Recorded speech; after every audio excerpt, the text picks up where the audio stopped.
On va maintenant pouvoir vérifier si on a du son dans FL. Et pour ça, on va se servir du rack de canaux, ou le channel rack en anglais. Et cette fenêtre ici, c'est vraiment celle qui, je pense, fait la popularité de FL Studio à la base, puisque c'est l'élément qui nous permet de commencer à faire de la musique très rapidement, puisqu'on a juste à cliquer sur les carrés ici pour lire en fait un sample. Et en l'occurrence ici on a un sample de kick, c'est-à-dire de grosse caisse. Donc là j'ai mis des carrés un peu au hasard. Si j'appuie sur la barre d'espace pour lancer la lecture, on voit que j'ai tout de suite du son.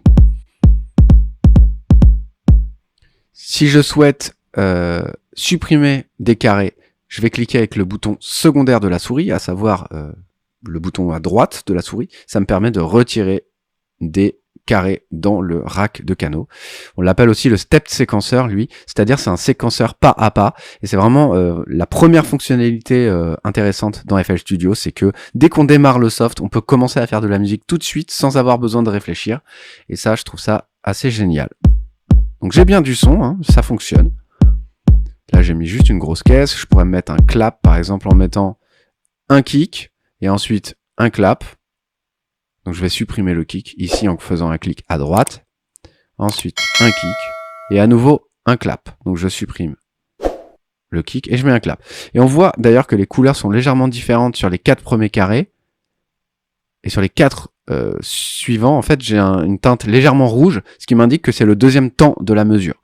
Donc si vous connaissez un petit peu le solfège, en gros on a des mesures à 4 temps, ici, et on commence par le premier temps, le deuxième temps, le troisième temps et le quatrième temps. Donc là, ce que j'ai fait, c'est que j'ai mis un kick, un clap, un kick, un clap.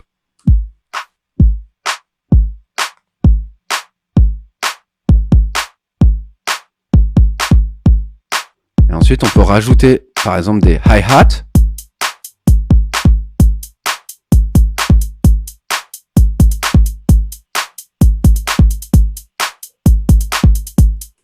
Donc pour lire, je fais en général barre d'espace, c'est plutôt pratique, mais si vous le souhaitez, vous pouvez cliquer en haut sur le sigle lecture, qui va vous permettre de faire la même chose, hein, c'est-à-dire de mettre en lecture le projet, et vous pouvez cliquer à nouveau sur play pour mettre en pause, ou bien vous pouvez cliquer sur stop, ce qui remettra la tête de lecture au début. Donc on voit ici qu'on a la tête de lecture qu'on peut déplacer comme on le souhaite, pour démarrer la lecture à partir d'un endroit déterminé, mais on peut également faire stop pour remettre la tête de lecture au départ.